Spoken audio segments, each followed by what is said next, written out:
Hello students, today in this video we are going to start a new series 5 minute series रहेगी। इसमें आपका topic रहेगा azeotropes. ठीक है, एजियोट्रॉप सबसे पहले आपको पता चाहिए कि ये कांस्टेंट बॉइलिंग मिक्सचर कहलाते हैं आपके। ठीक है, जो मिक्सचर आपके पर्टिकुलर टेम्परेचर पे ही और पर्टिकुलर वेपर प्रेशर मेंटेन रखते हैं, दे आर योर एजियोट्रॉप्स। ये दो तरीके के होते हैं, मिनिमम बॉइलिंग एजियोट्रॉप्स और मैक्सिमम बॉइलिंग एजियोट्रॉप्स।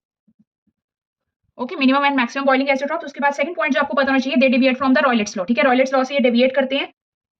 ठीक है, that's why they are known as your non ideal solution also. ठीक है, नॉन आइडियल सॉल्यूशंस भी इन्हें कहते हैं। अब आपके दो तरीके के होते हैं, ये पॉजिटिव और नेगेटिव डेविएशन। ओके, पॉजिटिव है तो एच, डेल्टा एच और डेल्टा बी, मतलब चेंज इन वॉल्यूम और change in enthalpy both are your positive. ठीक है, नेक्स्ट अगर आपका नॉन आइडियल सॉल्यूशन आपके नेगेटिव डेविएशन के हैं ये, ठीक है, बेसिकली डेविएशन शो कर रहे हैं पॉजिटिव और नेगेटिव, तब डेल्टा एच क्या होगा, नेगेटिव, और डेल्टा वी भी आपका negative. These were the key points that you have to remember it. Okay, next हम कंसेप्ट पे मूव ऑन कर रहे हैं। आपका जो कंसेप्ट रहेगा, जो उनसे आपके इसके एग्जांपल्स इंपॉर्टेंट है आगे फर्दर, जो पॉजिटिव डेविएशन वाले होते हैं। ठीक है, पॉजिटिव डेविएशन वाले जो होंगे उसके एग्जांपल हैं आपके इथेनॉल प्लस वाटर। कुछ एग्जांपल्स मैं लिख रही हूँ जो सीबीएसई फेवरेट है। ठीक है, साइक्लोहेक्सेन प्लस इथेनॉल, ईटीओएच मतलब ethanol. Okay, next is your acetone plus benzene. ये मोस्ट इंपॉर्टेंट है, ये आया हुआ भी है आपका, acetone plus benzene. Okay, next last one is your CCl4 plus benzene.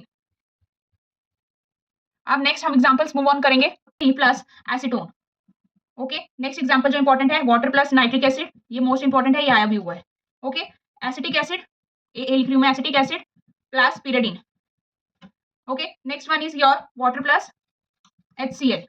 This is also the important one. ये कुछ एग्जांपल्स है नेगेटिव डेविएशन के। अब नेक्स्ट ट्रिक क्या याद रखनी है आपको, ये बहुत इंपॉर्टेंट है। अब देखो, नेगेटिव डेविएशन है, जहां नेगेटिव है उसका उल्टा क्या होगा, मैक्सिमम बॉइलिंग एजियोट्रॉप। ठीक है, नेगेटिव वाला क्या है, मैक्सिमम बॉइलिंग एजियोट्रॉप। मैं शॉर्ट फॉर्म में लिख रही हूँ, मैक्सिमम बॉइलिंग एजियोट्रॉप। और अगर यही सेम पॉजिटिव होगा तो वो क्या होगा, पॉजिटिव है तो वो मिनिमम डेविएशन या minimum boiling azeotrope. Okay, clear. Next हम इसके इंपॉर्टेंट टॉपिक्स पे जाएंगे, इंटरेक्शन। ठीक है, इंटरेक्शन क्या होंगी आपकी, उसको हम डिस्कस करते हैं, नेगेटिव और पॉजिटिव की। आपको बेसिकली याद रखना क्या है, जब नेगेटिव है और पॉजिटिव है, एजियोट्रॉप में नेगेटिव है और पॉजिटिव है, उसको हम डिस्कस करेंगे। जो नेगेटिव रहता है उसकी जो इंटरेक्शन होती है वो आपकी सोल्यूट और solvent A B interaction are greater than individual interaction. Okay, क्यों, क्योंकि ये क्या है आपके मैक्सिमम बॉइलिंग, नेगेटिव वाले क्या है, मैक्सिमम बॉइलिंग एजियोट्रॉप। तो इसकी इंटरेक्शन क्या होगी, ए इंटरेक्शन, मतलब इंडिविजुअल लाइंस की इंटरेक्शन कम होगी as compare to your at A and B interaction. Okay, similarly A जो पॉजिटिव होगा वो मिनिमम डेविएशन होगा, और इसमें क्या होगा, ए बी की इंटरेक्शन लेस होगी, ए इंडिविजुअल और या फिर बी इंडिविजुअल। ओके, नेक्स्ट हम मूव ऑन करते हैं इसके टॉपिक पे, that is also the important one. ये हम सॉल्यूशन चैप्टर के कुछ इंपॉर्टेंट टॉपिक डिस्कस कर रहे हैं। अब हम करेंगे कॉलिगेटिव प्रॉपर्टी। ठीक है, कॉलिगेटिव प्रॉपर्टी के बेस पे आपका 3 मार्क्स का न्यूमेरिकल पक्का आता है, छोड़ के नहीं जाना, प्रैक्टिस कर लो। बेसिक फॉर्मूला जितने भी हैं, जैसे delta TB, delta TF, vapour pressure, okay, osmotic pressure, ये तो करने ही करने हैं। ठीक है, ये 4 इंपॉर्टेंट है, that you have not to believe. Okay, इसके बाद जो नेक्स्ट टॉपिक पे जो इंपॉर्टेंट है, कॉलिगेटिव प्रॉपर्टी में ही ये न्यूमेरिकल के फॉर्मुलाज आपको हर बुक में मिल जाएंगे। I am not repeating here, हम यहाँ पे इंपॉर्टेंट सीरीज में इंपॉर्टेंट ही कर रहे हैं। ओके, जो इंपॉर्टेंट है वो करेंगे आपका went half factor. Okay, went half factor के बेसिस पे आपके अच्छे कॉन्सेप्चुअल क्वेश्चंस बनते हैं। Went half factor, went half factor में आपका 2 टाइप से होता है, एसोसिएशन और डिसोसिएशन के बेसिस पे। ठीक है, एसोसिएशन एंड डिसोसिएशन के बेसिस पे हम डिस्कस करेंगे आपकी आई की value. Went half factor basically I होता है आपका, आई को हम डिस्कस करेंगे। ठीक है, और आई से ही रिलेटेड होता है आपका alpha, degree of dissociation. Okay, सबसे पहले आई, जब भी एसोसिएशन होगा तो जो नंबर ऑफ मॉलिक्यूल्स होंगे दैट वुड बी लेसर। ठीक है, वो कम हो जाएंगे, तो उसके कारण आई क्या होगा आपका, reduce.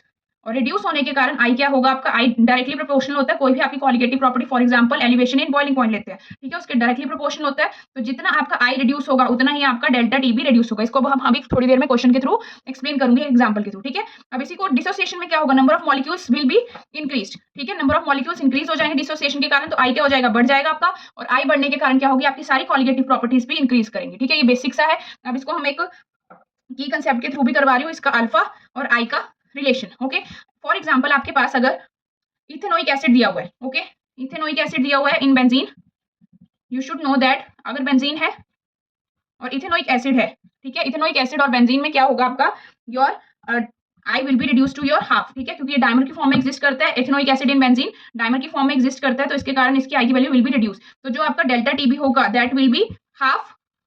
Okay, delta Tb would be half to its normal value. Next हम इसके एक क्वेश्चन के करेंगे, आपको एक मैं क्वेश्चन दे रही हूँ, that you have to comment it down.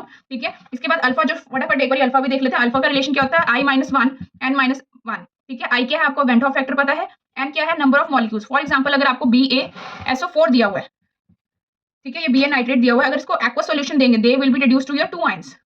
Okay, similarly अगर बेरियम नाइट्रेट दिया हुआ है, okay, that will be reduce to barium plus 2NO3। Okay, 2NO3, this will be the ions formation. तो नंबर ऑफ N की value कितनी आई? First case में N की वैल्यू आई 2, नेक्स्ट केस में N की वैल्यू आई 3। ओके, तो now you can put this value in your alpha form. ठीक है, ये अल्फा में आप पुट कर सकते हो और अपना क्वेश्चन को न्यूमेरिकल को सॉल्व कर सकते हो। ठीक है, अगर आपको अब तक वीडियो अच्छी लगी हो, you can like share and subscribe to my channel. Thank you.